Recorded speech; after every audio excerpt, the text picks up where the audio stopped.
Now you were created holy by God because you're in the nature of a holy God. Our nakedness is actually holiness. I'm going to say that again because you have never heard it.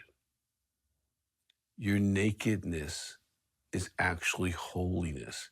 That's why there's so many requirements in the law to be covered and not to uncover someone's nakedness, okay? Because you're actually seeing holiness, okay? That's what men who are addicted to these images and pornography, they're trying to consume holiness as if it's an object. In Genesis 18, 1 and 2, the Lord appeared to Abraham near the great trees of Mamre while he was sitting at the entrance to his tent. In the heat of the day, Abraham looked up and saw 3 men standing nearby. When he saw them, he hurried from the entrance of his tent to meet them, and he bowed low to the ground. Now, Abraham's immediate response to these angels was reverence. Now, understand, Abraham was a multimillionaire. He was the Bill Gates of that area. He was the richest man in the land. But his response was on the ground. Lot had the same response in Genesis 19 when he saw the angels. But then in Genesis 19, 4 through 5, the story gets a little crazy because it's the same angels. But it says this: before they had gone to bed, all the men from the city who were part of the city of Sodom, both young and old, so this is a big crowd, surrounded the house, and they called to Lot, "Where are the men who came to you tonight? Bring them out to us so that we can have sex with them."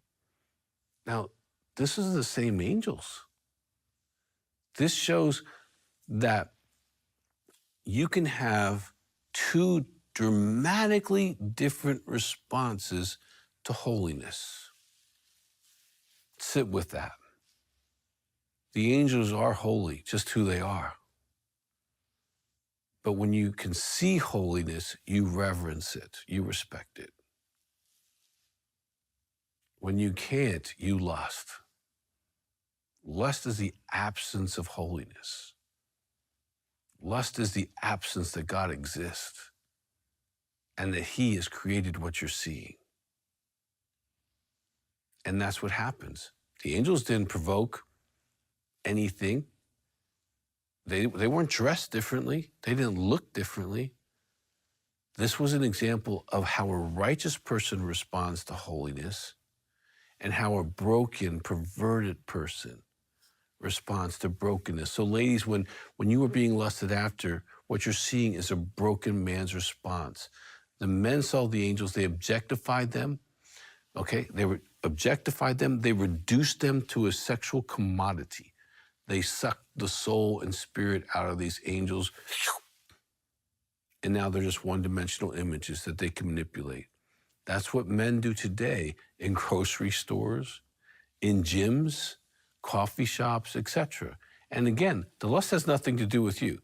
Now, do I encourage women to dress appropriately? The scripture's really clear about women being appropriate, okay? But you are holy. It's who you are. As a Christian, you can't get any more holy. You are as holy as Christ Himself. Christ died and made all of us white as snow. I mean, that is like the gospel.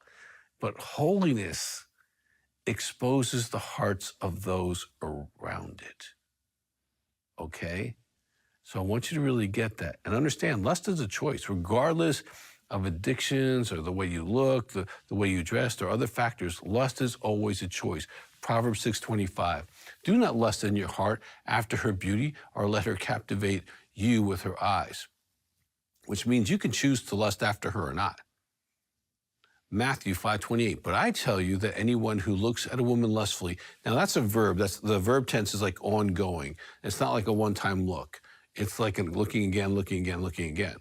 Has already committed adultery with her in his heart. Now Jesus wouldn't say that if you couldn't control it. Lust is always 100% a choice. I can look at you and go, you are God's daughter, or I can look at you and go, Let's take out your spiritual soul, only look at your body, and then I'm going to act like I'm the judge, and I need to tell God what I think about his artwork. God's not really interested in anyone's opinion, trust me. He made every woman beautiful in his own image. He doesn't need your thoughts. But lust itself is a seed. I kind of hinted to this. James 1:15, it says this, then after desire has conceived, in King James it says lust. When lust has conceived, it gives birth to sin. And sin, when it is full grown, gives birth to death.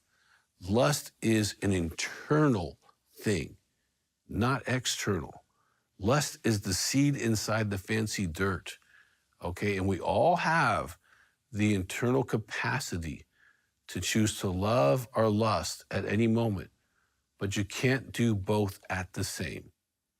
You can't do both at the same time. You can't love a woman or a man, a stranger, and lust after them at the same time. You have to choose lust, which is a form of hatred, or love, which is a form of godliness. There's not one time where the Word of God blames the devil for lust. He's the father of lies, he's the prince of the air, but he's never called the father of lust, okay? It's always our choice. And the good news about that is, if you can choose to lust, you can choose not to lust, okay? And that is what the gospel has given to us. I've seen thousands of people get free from lust. I have seen so many miracles in this area.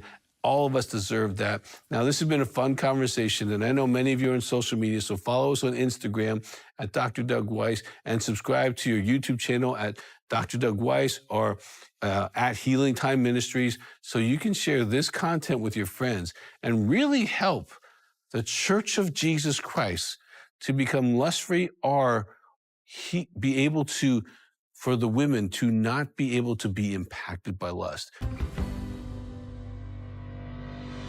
For more content and resources to help in your healing journey with Christ, make sure to follow Dr. Doug Weiss on Facebook and Instagram.